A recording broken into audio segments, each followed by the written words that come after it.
Ben şöyle söylemek istiyorum.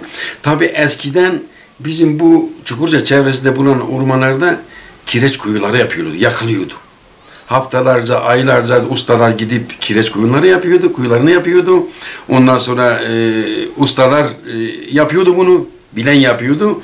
Ve bu ormanlardan almış oldukları odunlardan yakılıp kireç haline getiriyordu. Kireç kuyular haline getiriyordu. Bu yapılan taşlar, şu bizim karşımızda gördüğünüz Şkeri Dağı var. Şkeri Dağı var. Şu 49 hudut sınır taşın altında bulunan dağdan, tabi o taşlar oraya sırtlan, eşeklerle, hayvanlarla götürmüşler. O zaman su da yoktu. Suyu ta bizim Konyamula Çeşmesi'nden götürüyorlardı. Suyu da bidonlarla, ondan sonra eskiden toprak cerler vardı daha doğrusu.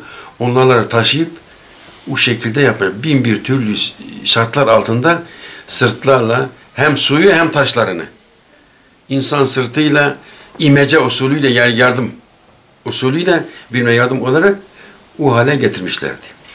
Üstlerine gelince tabi kavak ağaçları Çukurca bölgesinde bol. Kavak ağaçlarıyla ve çit yaparak, çubuklardan çit yaparak üstünü örtmüşler. Dağlardan mertek dediğimiz ağaçlarla üzerine dönmüş ve toprak haline getirmişlerdi. Lok usulü vardı eskiden bütün burada. Yani kışın karı atarken ondan sonra lohluyorlardı. Loh taşları ile damlamasın diye bakımlarını yapıyorlardı. Yalnız bu son zamanlarda tabii oraya yol imkanı yoktu ta evlerin önüne kadar. Suyu da bu son zamanlarda götürdük daha doğrusu. Bu son zamanlarda tabii baktılar ki çocuklar düşüyorlardı kayalardan, pencerelerden, nüfus kalabalıklaşınca tabii imkanlar da zorlaşıyordu. Nüfus da kalabalıklaşıyordu. Ondan sonra düz yerlere inmeye çalıştı bizim halkımız. Tabii 15-20 yıldan beridir orası boş kalıyor. Orası bizim kültürümüzdür. Hakikaten tarihimizdir. Onları elden götürmememiz gerekir. Tabii belediyemizin imkanları da çok zor. Büyük külfet gerekir. Masraf gerekir. Benim belediye başkanım döneminde de tabii Kültür Müdürlüğü'nden, Hakkari'den, Kültür Bakanlığı'ndan, çevreden çok yetkililer geldi. Buranın fotoğraflarını çekip götürdüler. Halen de belki dosyalarımızda, belediyede de, kaymakamlığımızda da dosyalarımız vardır. Bu konuda çok müracaatımız olmuştur. Ama tabii maddi imkanlar nedeniyle tabii bunları restore etmek belediyenin imkanları yoktu. Yalnız şu anda daha bizim Sayın Yeni Kaymakamımızla görüşmedik.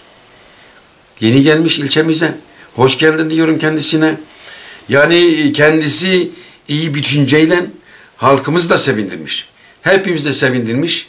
Tabii bunları hem belediye imkanlarıyla hem Kültür Bakanlığımızın imkanlarıyla gerekli girişimlerde bulunmuş.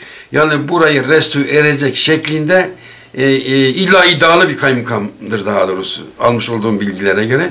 İnşallah bunu başaracaktır. Hatta oraya ceryan dahi çekmiştir. Bak geceleyin baksanız oraya bu evlere, eski evlere insanların olmadığı halde de yine Sayın Kaymakamımız ceryan çekmiştir. Biz buna çok memnun olduk. İnşallah başaracaktır. Bu kültürümüzü yenileyecektir ve Çukurca halkı olarak kendisine teşekkür ediyoruz.